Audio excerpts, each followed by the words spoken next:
എന്റെ പിന്നിൽ കാണുന്നത് ട്രാൻസ്ഫോമറാണ്. ട്രാൻസ്ഫോമറിന്റെ കാന്തിക വലയത്തിൽ ആകർഷണനായി അതിലേക്ക് പോയി വീണ് കത്തുപിടിക്കുന്ന ഒരു വൈറൽ വീഡിയോ. ഹായ്, വൈദ്യരാജ് ശാസ്ത്രലോകത്തിലെ പുതിയൊരു വീഡിയോയിലേക്ക് എല്ലാ കൂട്ടുകാർക്കും സ്വാഗതം. ഈ കഴിഞ്ഞ ദിവസം സോഷ്യൽ മീഡിയയിൽ വൈറലായിട്ടുള്ള ഒരു വീഡിയോ ആണിത്. ഇത് രണ്ടാളുകൾ സ്കൂട്ടറിൽ വന്ന് ഒരു ട്രാൻസ്ഫോമറിന്റെ അടുത്ത് ഇറങ്ങുന്നുണ്ട്. ഒരാൾ ഈ ട്രാൻസ്ഫോമറിന്റെ കാന്തിക വലയത്തിൽപ്പെട്ട് കത്തുപിടിച്ചു പോകുന്ന ഒരു വീഡിയോ. എന്താണ് യാഥാർത്ഥ്യം? ആദ്യമേ പറയട്ടെ, ഈ വീഡിയോ ഒറിജിനലായിട്ട് ഉള്ളതാണോ ഇല്ലയോ എന്ന് നമുക്ക് കൃത്യമായിട്ട് അറിയില്ല. ഗൂഗിളിൽ സെർച്ച് ചെയ്ത സമയത്ത് ഇത് ഈ വർഷം ഏപ്രിൽ 24 ഹരിയാനയിൽ ഉണ്ടായ സംഭവം എന്ന രീതിയിലാണ് അറിയുന്നത്.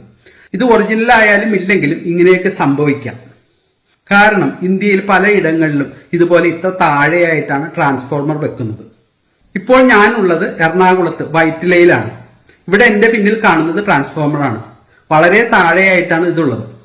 കഴിഞ്ഞ പ്രാവശ്യം ഞാൻ നാട്ടിൽ വരുന്ന സമയത്ത്, അതായത് ജനുവരി ആദ്യ മാസം, ഈ ട്രാൻസ്ഫോമറിന് ഇങ്ങനെ ഒരു പച്ച കവർ ഉണ്ടായിരുന്നില്ല. എന്റെ ഷോൾഡർ ഹൈറ്റിലാണ് ഇതിന്റെ ഫ്യൂസ് എല്ലാം വെച്ചിരിക്കുന്നത്. അതിന്റെ ടെർമിനലുകളെല്ലാം ഓപ്പൺ ആയിട്ടാണ് ഇരിക്കുന്നത്.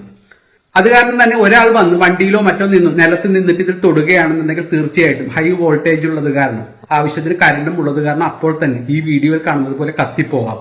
ഈ 1-2 മാസങ്ങൾ മുന്നേ വരെ ഇതിനുണ്ടായിരുന്നില്ല. എന്നാൽ ഇപ്പോൾ ഇത് കവർ ചെയ്തിട്ടുണ്ട് സേഫായിട്ട്. ഇത് എറണാകുളം ജില്ലയിലാണ്. എന്നാൽ മറ്റ് പല ജില്ലകളിലും ഇത് ഉണ്ടാവണം എന്നില്ല. ഈ വീഡിയോയിലാണെന്നുണ്ടെങ്കിൽ 2 പേർ ഈ ട്രാൻസ്ഫോമറിന് അടുത്തേക്ക് സ്കൂട്ടർ പാർക്ക് ചെയ്യുന്നുണ്ട്. ഇതിൽ മുന്നിലിരിക്കുന്ന ആൾക്ക് അല്പം ഉയരക്കൂടുതൽ ഉണ്ടാവും. സ്കൂട്ടർ പാർക്ക് ചെയ്യുമ്പോൾ ഇതിന്റെ സൈഡ് സ്റ്റാൻഡിൽ പാർക്ക് ചെയ്യുന്നത് കാരണം തന്നെ സ്കൂട്ടർ അല്പം ഇടത്തേക്ക് ചെരിയും. അയാൾ അറിയാതെ ഈ ട്രാൻസ്ഫോമറിന്റെ ടെർമിനൽ കയറി പിടിക്കുകയാണ്. അതല്ലാതെ ഇത് കാന്തിക വലയത്തിലൊന്നും ആകർഷിക്കുകയല്ല. നമുക്ക് ഷോക്ക് അടിക്കുന്ന സമയത്ത് നമ്മുടെ മസിൽ പെട്ടെന്ന് ചുരുങ്ങും, കോൺട്രാസ്റ്റ് ചെയ്യും. അത് കാരണമാണ് എവിടെയെങ്കിലും നമ്മൾ കമ്പിയിൽ പിടിക്കുന്ന സമയത്ത് ഇങ്ങനെ പിടിക്കുകയാണെങ്കിൽ അറിയാതെ ഇതിലേക്ക് പിടിക്കുന്നത്. അത് നമ്മൾ അറിഞ്ഞുകൊണ്ട് പിടിക്കുന്നതല്ല, നമ്മുടെ മസിൽ ചുരുങ്ങുന്ന സമയത്ത് അറിയാതെ ഇതിലേക്ക് ചുരുങ്ങുകയാണ്. അത് കാരണം തന്നെയാണ് നമ്മൾ ഷോക്കുള്ള ലൈൻ അറിയാതെ വിരൽ വെച്ച് ടെസ്റ്റ് ചെയ്യുകയാണെങ്കിൽ ഒരിക്കലും ഇങ്ങനെ തുടരുത് എന്ന് പറയുന്നത്. കാരണം ഇങ്ങനെ തൊടുകയാണെന്നുണ്ടെങ്കിൽ മസിൽ ചുരുങ്ങി നമ്മൾ അറിയുന്നതിന് മുന്നേ തന്നെ ഈ കമ്പിയിൽ മുറുകെ പിടിച്ചിരിക്കും. അത് കാരണം തന്നെ നിങ്ങൾ എപ്പോഴും ഇങ്ങനെ കൈകൊണ്ട് തൊട്ട് ടെസ്റ്റ് ചെയ്യുകയാണെങ്കിൽ, അങ്ങനെ തൊടാൻ പാടില്ല. ഇനി ഏതെങ്കിലും കാരണവശാൽ തൊടുകയാണെന്നുണ്ടെങ്കിൽ ഒരിക്കലും ഇങ്ങനെ തൊടരുത്, മറിച്ച് ഇങ്ങനെ തൊടുക. കാരണം കൈ ചുരുങ്ങുന്ന സമയത്ത്, മസിൽ ചുരുങ്ങുന്ന സമയത്ത് ഇങ്ങനെ വരും.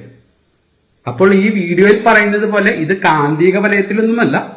ഇത് സ്വാഭാവികമായിട്ടും താഴെയുള്ള ട്രാൻസ്ഫോമറിൽ ഹൈ വോൾട്ടേജും ഹൈ കറണ്ടും കാരണം കത്തിപ്പോകുന്നതാണ്. ഇത് ഹൈ വോൾട്ടേജുള്ള ഏത് ലൈനിൽ തൊടുകയാണെങ്കിലും, ചിലപ്പോൾ നമ്മൾ ട്രെയിനിന്റെ ലൈനിലോ മറ്റോ ആളുകൾ തൊടുകയാണെന്നുണ്ടെങ്കിൽ ഇതുപോലെ കത്തിപ്പോവാം.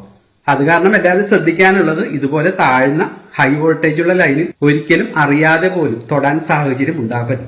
Thanks for watching. ശാസ്ത്രലോകത്തിന് വേണ്ടി വൈദ്യരാജ്.